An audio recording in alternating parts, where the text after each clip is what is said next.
de Deus, vencedor, sempre vive e sempre reinará. Eu te exalto, eu te exalto,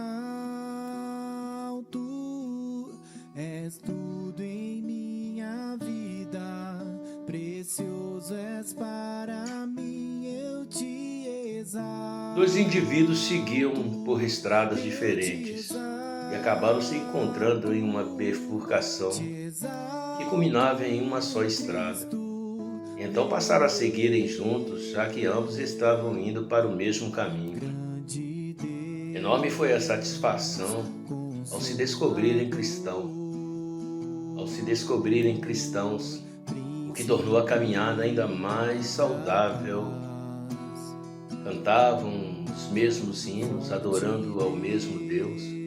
Confessavam seus pecados e de como foram salvos pela graça imerecida.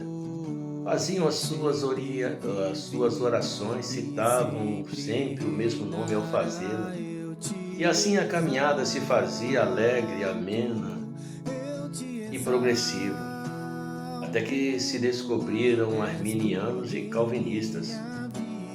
Depois de tão terrível discussão, cada qual seguia pelo mesmo caminho, porém seguiam por margens diferentes.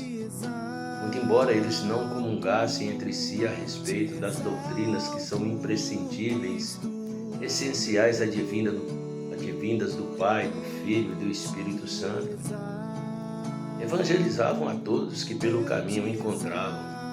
Falavam do incomensurável amor de Deus, nosso Senhor Jesus Cristo, do qual eram servos.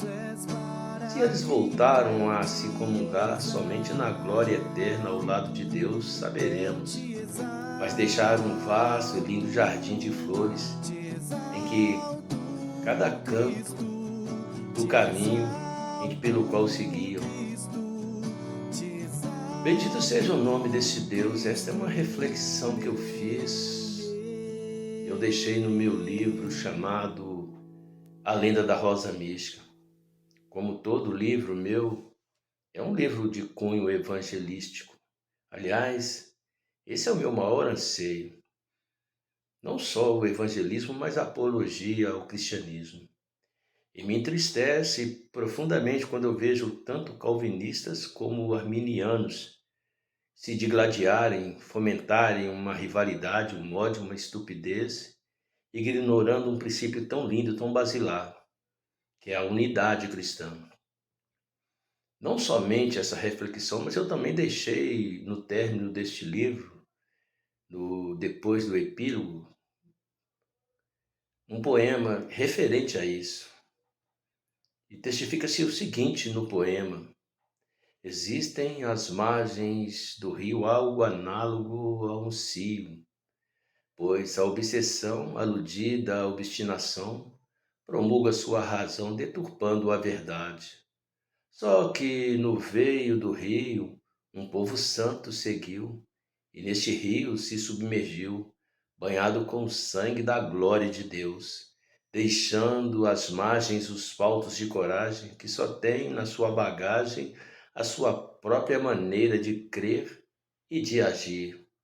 De um lado, os tradicionais, autossuficientes, intelectuais, teóricos, liberais, que dizem saberem demais e desdenham os pentecostais, que se julgam tão rasos e tão voláteis, tão volúveis.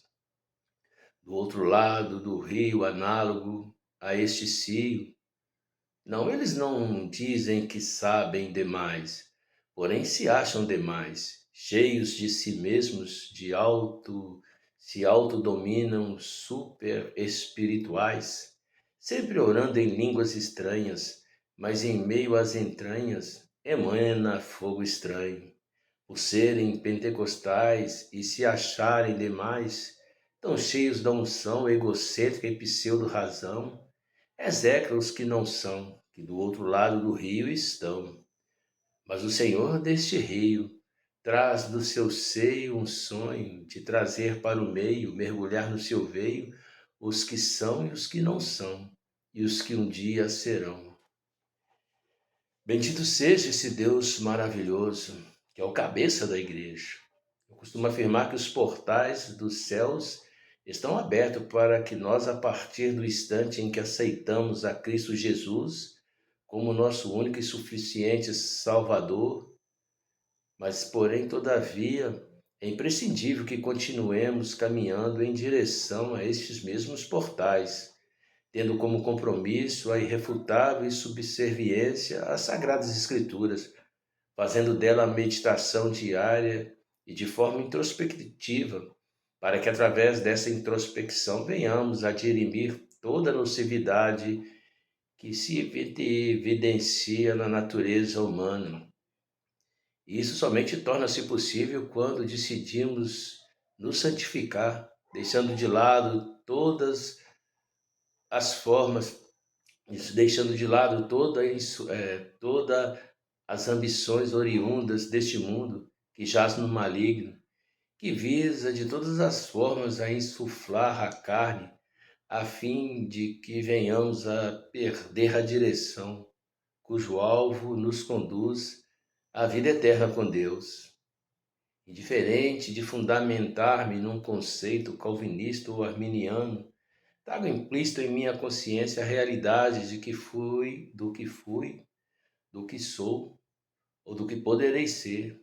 Sei que existe uma bipolaridade grotesca ao que refere aos conceitos doutrinários no que tange o arminianismo ou mesmo o calvinismo, em que ambos seguem se digladiando de forma tão contundente que até parece que não se tratam de pessoas que creem no mesmo Deus com a mesma confissão de fé. A ideia aqui não é demonstrar que um está certo, que o outro está errado.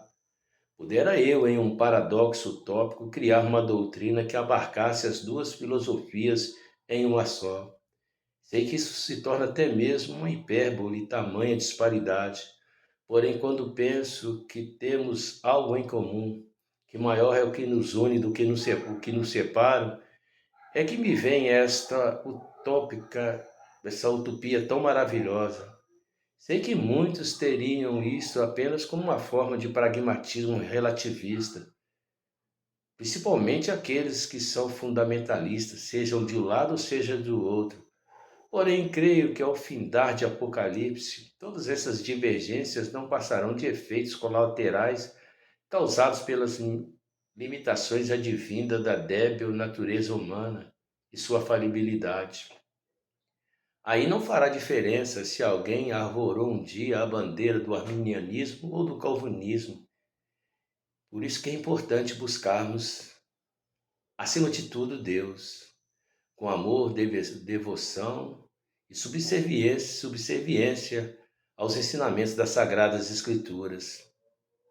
Santidade, onde o amor terá a essência do nosso testemunho em retidão e renúncia, jogando por terra essa vil natureza humana. Bendito seja o nome desse Deus maravilhoso chamado Jesus Cristo.